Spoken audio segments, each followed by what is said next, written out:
इस वक्त पाकिस्तान समेत पूरी दुनिया में यह हंगामा मचा हुआ है कि ट्रंप ने जितने टैरिफ्स आयद कर दिए हैं, इसके बाद आलमी मईशत का क्या बनेगा और खुसूसन पाकिस्तान पर इसका क्या असर पड़ेगा, यह हम आपको बताएंगे इस वीडियो में। अमरीका ने पाकिस्तान समेत मुख्तलिफ ममालिक पर रेसिप्रोकल टैक्स या जवाबी महसूलात आयद करने का ऐलान कर दिया है, जिससे माहिरीन के मुताबिक आलमी मईशत पर असर पड़ेगा, जिसमें पाकिस्तान भी शामिल है। अमेरिका ने दीगर 60 ममालिक पर टैक्स आयद करने समेत पाकिस्तान पर 29% जवाबी महसूलात आयद करने का ऐलान किया है, जबकि अमेरिका के मुताबिक मसनूआत की दरामद पर पाकिस्तान की जानिब से 58% टैक्स आयद है। इस पॉलिसी का ऐलान अमेरिका के सदर डोनाल्ड ट्रंप ने 2 अप्रैल 2025 को किया है, जबकि इसका इतलाक 9 अप्रैल से होगा। और इस पॉलिसी के ऐलान की वजह अमेरिका का दीगर ममालिक के साथ आलमी तिजारत में टैरिफ का फर्क है। इस फर्क से अमेरिकी सदर के मुताबिक अमेरिका की मईशत और नेशनल सिक्योरिटी को नुकसान पहुंच रहा है। अमेरिका के शोबे तिजारत के सरबराह ने इस टैरिफ की वजह अपने इस बयान कि जिस तरह आप बर्ताव करेंगे वैसा हम भी करेंगे में वाज़ेह कर दिया है। सदर ट्रंप का वाज़ेह मतलब यह है कि बाज़ ममालिक अमरीकी मसनूआत की दरामद पर ज्यादा टैक्स वसूल कर रहे हैं, जबकि अमरीका इन्हीं ममालिक की मसनूआत की दरामद पर कम टैक्स वसूल कर रहा है। अब आपको बताते चलें कि किस मुल्क पर कितना टैरिफ आयद किया गया है। सबसे पहले चीन पर 34%, वियतनाम पर 46%, ताइवान पर 32%, जापान पर 24%, इंडिया पर 26%, जनूबी कोरिया पर 25%, थाईलैंड पर 36%, मलेशिया पर 24%, कंबोडिया पर 49%, बांग्लादेश पर 37%, सिंगापुर पर 10%, फिलिपाइन पर 17%, पाकिस्तान पर 29% और श्रीलंका और म्यांमार पर 44% टैरिफ्स आयद किए गए हैं। इसके अलावा अमेरिकी सदर ने यूरोपीय यूनियन के ममालिक पर 20%, कोसोवा पर 10%, स्विट्जरलैंड पर 31%, बरतानिया पर 10%, नॉर्वे पर 15% और यूक्रेन पर 10% और सर्बिया पर 37% टैरिफ आयद करने का ऐलान किया है।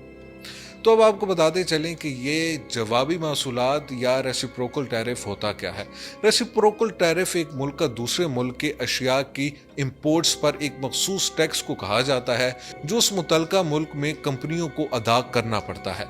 जवाबी महसूलात एक मुल्क का किसी दूसरे मुल्क की मसनूआत की दरामद पर वसूल करने वाले टैक्स को कहा जाता है। मिसाल के तौर पर अगर आईफोन मोबाइल अमेरिका से पाकिस्तान इंपोर्ट किया जाता है तो इस पर पाकिस्तान में एक खास टैक्स वसूल किया जाता है, जबकि इसके बदले पाकिस्तान से टेक्सटाइल मसनूआत अमेरिका एक्सपोर्ट करने पर अमेरिका में इस पर एक खास टैक्स वसूल किया जाता है और इसी तरीके कार को जवाबी महसूलात कहा जाता है। ये टैक्स वो कंपनियां अदा करती हैं जो मसनूआत किसी भी मुल्क से बरामद करती हैं।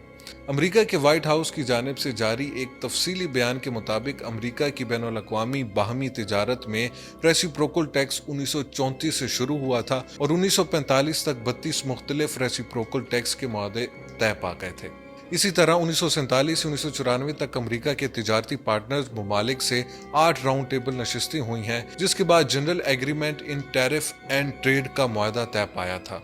ताहम व्हाइट हाउस के मुताबिक इस मुआहदे पर दुरुस्त तरीके से अमल नहीं किया गया, जिसकी वजह से टैरिफ में वाज़े फर्क देखा गया। जैसा कि अमेरिका दरामद शुदा गाड़ियों पर 2.5% टैक्स आयद करता है, लेकिन यही टैक्स यूरोपियन यूनियन की जानिब से 10% है। इंडिया की मिसाल लीजिए कि अमेरिका नेटवर्किंग में इस्तेमाल होने वाले राउटर्स और स्विचेस पर 0% टैक्स आयद करता है, जबकि इंडिया ऐसी अमेरिकी मसनूआत की दरामद पर अमेरिकी कंपनियों से 10% टैक्स वसूल करता है। अब सवाल ये पैदा होता है कि इस टैक्स से पाकिस्तान पर क्या असर पड़ेगा। एक्सपर्ट्स का कहना है कि इस नई पॉलिसी से पाकिस्तान समेत पूरी दुनिया की मईशत पर असर पड़ेगा और इससे पाकिस्तानी मसनूआत की अमेरिका की मार्केट में बरामदात कम हो जाएंगी। इस टैक्स से पाकिस्तानी मसनूआत की कीमतों में अमेरिका में इजाफा होगा, जिससे सेल में कमी आएगी और इसका असर बरामदात पर पड़ेगा। एक्सपर्ट्स के मुताबिक पाकिस्तान पहले से तिजारती खसारे का शिकार है और इस नई पॉलिसी से तिजारती खसारे में इजाफे से ज़र मुबादला के ज़खायर में कमी आएगी। ज़र मुबादला के ज़खायर में कमी से पाकिस्तानी करेंसी की कीमत में भी कमी आएगी, क्योंकि डॉलर की कमी से करेंसी डिवैल्यू हो जाएगी, जिससे दरामदात महंगी होंगी और पाकिस्तानी मार्केट में भी महंगाई आ सकती है। बैनुल अक़वामी तिजारती मार्केट में भी एक जंग जारी है और अमेरिका ने दीगर ममालिक के टैरिफ भी बढ़ाए, जिससे आलमी मार्केट में भी महंगाई आएगी, जिससे पाकिस्तान भी मुतासिर होगा।